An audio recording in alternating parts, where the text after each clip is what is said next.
ആ പെൺകുട്ടികളെ പാടി പുകഴ്ത്താനും വീരകൃത്യം ചെയ്ത ഹീറോയിനുകളാക്കി വാഴ്ത്താനും എത്ര പേരാണ് തിടുക്കപ്പെടുന്നത്. ഗുജറാത്തിലെ ആത്മമംഗല്യക്കാരിയെ പുകഴ്ത്താനും ഇവിടുത്തെ ചില ചാനലുകൾ സ്വവർഗ പ്രണയത്തിൽ ലെസ്ബിയൻ ബന്ധത്തിൽ ജീവിക്കാനുള്ള സ്വാതന്ത്ര്യത്തിനെ കേരളത്തിലെ 2 പെൺകുട്ടികൾ കോടതിയിൽ നിന്ന് സംരക്ഷണം വാങ്ങിയെടുത്തു. ശരി തന്നെ, അത് ആധുനിക നിയമം അനുവദിക്കുന്ന സ്വാതന്ത്ര്യമാണ്. ഇക്കാര്യത്തിൽ അവരുടെ തെരഞ്ഞെടുപ്പ് അവരുടെ ഉത്തരവാദിത്വമാണ്. അതിന്റെ പരിണിത ഫലങ്ങളും അവരുടേത് തന്നെ. തെറ്റോ ശരിയോ തെരഞ്ഞെടുക്കാനുള്ള സ്വാതന്ത്ര്യം ദൈവദത്തം. പക്ഷേ അതിനെ അനുവാദമായി വ്യാഖ്യാനിക്കേണ്ട. തെറ്റു ചെയ്യാൻ അനുവാദമില്ല, സ്വാതന്ത്ര്യമേ ഉള്ളൂ. തെറ്റാണ് തെരഞ്ഞെടുക്കുന്നതെങ്കിൽ അതിൻ്റെ തോതനുസരിച്ച് നഷ്ടപ്പെടാൻ പോകുന്നത് ദൈവമെന്ന പരമ നന്മ തന്നെ ആയിരിക്കുമെന്ന പാഠവും മനുഷ്യന് നൽകപ്പെട്ടിട്ടുണ്ട്. സ്വവർഗബന്ധം പ്രകൃതിയുടെയും സൃഷ്ടാവിൻ്റെയും നിയമത്തിനെതിരാണ്. ഈ പ്രാപഞ്ചിക നിയമം തിരുത്താനോ അട്ടിമറിക്കാനോ ആർക്കും കഴിയില്ല. സെക്കുലർ നിയമങ്ങളെക്കാൾ ഉന്നതമാണത്. ന്യായാസനങ്ങളെക്കാളൊക്കെ ഉന്നതനായവന്റെ നിയമം. ആ ബോധ്യത്തോടെയാണ് പെൺകുട്ടികൾ ഉൾപ്പെട്ട മുസ്ലിം സമൂഹത്തിലെ പലരും അതിനെതിർത്തത്. അവരെ മുൻവിധിയോടെ അധിക്ഷേപിക്കുന്നതും നിന്ദിക്കുന്നതും തിന്മയെ നന്മയെന്ന് വിളിക്കുന്ന പ്രവണതയാണ്. മുസ്ലിം സമൂഹവുമായി ബന്ധപ്പെട്ട മറ്റു ചില എതിർപ്പുകളുടെ പേരിൽ സ്വവർഗ പ്രണയിനികളെ ശരിവെക്കാനുള്ള ഏത് ശ്രമവും തിന്മയെ പിന്തുണയ്ക്കലാണ്. ഇക്കാര്യത്തിൽ ക്രൈസ്തവർക്ക് മറ്റൊരു ബോധ്യമില്ല. സമൂഹത്തിന് മൊത്തത്തിലും തങ്ങൾ ചെയ്യുന്നത് മോശപ്പെട്ട കാര്യം എന്നറിഞ്ഞുകൊണ്ട് ഇത്തരം തിന്മയിൽ മുഴുകിയവർക്ക്, മറ്റുള്ളവരുടെ മേൽ ബലാത്കാരമായി അത് നടത്തിയവർക്ക് വന്നുകൂടിയ ദുരന്തം പഴയ ഉടമ്പടിയിലെ ഉൽപ്പത്തിയുടെ പുസ്തകത്തിൽ വായിക്കുന്നുണ്ട്. ഏതു കാലത്തായാലും അത്തരം ബന്ധങ്ങൾ ദൈവിക നിയമത്തിന് വിരുദ്ധമാണ്. എങ്കിലും ഇന്നതിൻ്റെ കാരണങ്ങൾ നിരവധി, വ്യത്യസ്തങ്ങളും. അത് പൂർണ്ണമായ ദുഷ്ടതയാകാം, കടുത്ത തിന്മയുടെ ബന്ധനമാകാം, രോഗമാകാം, സ്വയം നിയന്ത്രിക്കാനാകാത്ത ഏതെങ്കിലും അവസ്ഥയാകാം, അടിമത്തത്തിലാക്കുന്ന എന്തിൻ്റെയെങ്കിലും ആവേശമാകാം. ഈ ഒരു പ്രത്യേകതയൊഴിച്ചാൽ പലരും സാധാരണ ജീവിതം നയിക്കുന്നവരാകാം. അതുകൊണ്ട് തന്നെയാണ് ഇത്തരം ആഭിമുഖ്യത്തിലും ചായ്വിലും ബന്ധങ്ങളിലും കുടുങ്ങിയവരോട് തിരുസഭ സഹതാപം കാട്ടണമെന്ന് ഫ്രാൻസിസ് മാർപ്പാപ്പ പറഞ്ഞത്. ആ സഹതാപം യാഥാർത്ഥ്യമായിരിക്കുമ്പോഴും സ്വവർഗ ബന്ധത്തെ ശരിവെക്കാനോ പിന്തുണയ്ക്കാനോ കഴിയില്ല. ആത്മാവിന്റെ തേജസ് നശിപ്പിക്കുന്ന ഈ തിന്മയെ വെറുപ്പോടെയേ കാണാനാകൂ. അതിൽ പെട്ടുപോയവരോട് സഹതാപവും സ്നേഹവും പുലർത്തുമ്പോഴും ആ തിന്മയെ അങ്ങനെയേ കരുതാനാകൂ. ആ പ്രവണതകളിൽ പെട്ടുപോയവരെയല്ല, അതിനെ പിന്തുണയ്ക്കുന്നവരെയാണ് സമൂഹം ശക്തമായി തള്ളിപ്പറയേണ്ടത്. അതുകൊണ്ട് തന്നെ തെറ്റ് ശരിയെന്നും തിന്മ നന്മയെന്നും സമൂഹത്തെ പഠിപ്പിക്കാൻ ശ്രമിക്കുന്ന മാധ്യമ പ്രവണതകളെ പടിക്ക് പുറത്തു നിർത്തേണ്ടി വരും.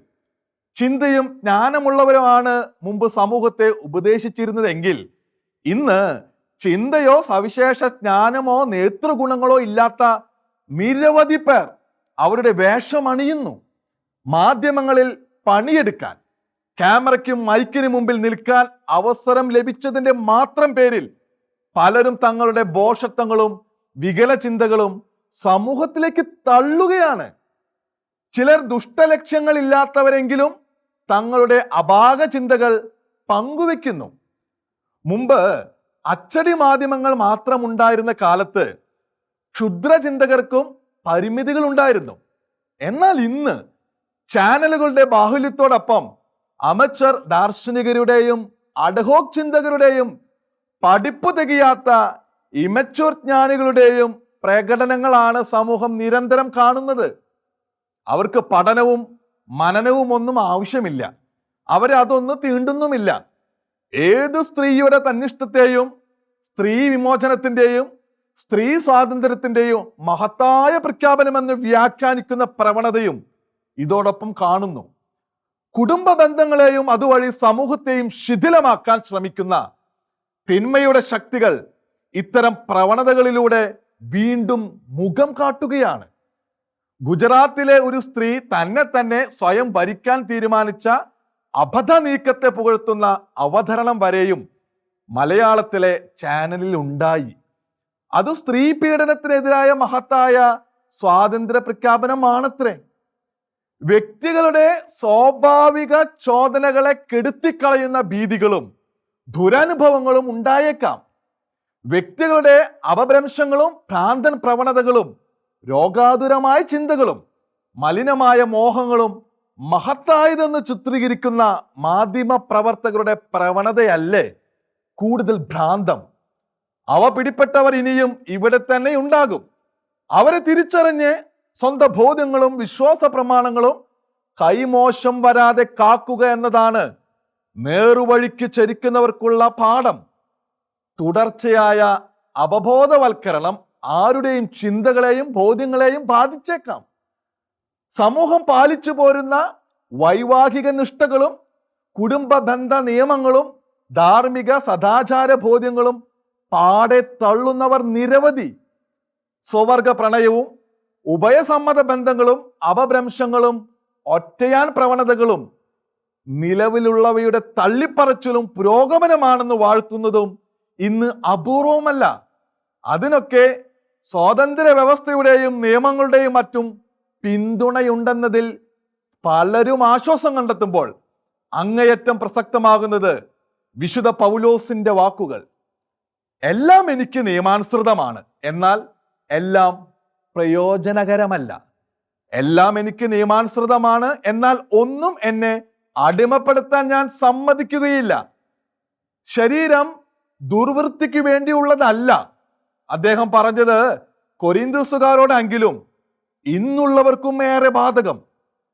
നിയമങ്ങളും ന്യായവിധികളും അനുവദിക്കുന്നതെല്ലാം പ്രയോജനകരമല്ല.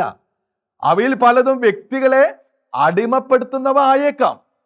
അവയെ തിരസ്കരിക്കേണ്ടത് വ്യക്തിയാണ്. മാധ്യമങ്ങളിലെ അവതാരകരുടെ തനത് കാഴ്ചപ്പാടുകളോ അവരോട് നിർദ്ദേശിക്കപ്പെട്ട ചിന്തകളോ അതേപടി വിഴുങ്ങുന്ന ബോഷരാകരുത് പ്രേക്ഷകർ, പ്രത്യേകിച്ച് യുവ സമൂഹം. എഴുതുമ്പോഴും പറയുമ്പോഴും ബാധിച്ചേക്കാവുന്ന ആവേശലഹരികൾ പ്രേക്ഷകർ തിരിച്ചറിയണം. തങ്ങളെ വഞ്ചിക്കാൻ ആരുടെയും പ്രകടനങ്ങളെ അനുവദിക്കാതിരിക്കണം. അല്ലെങ്കിൽ വീണുപോകും ആരും.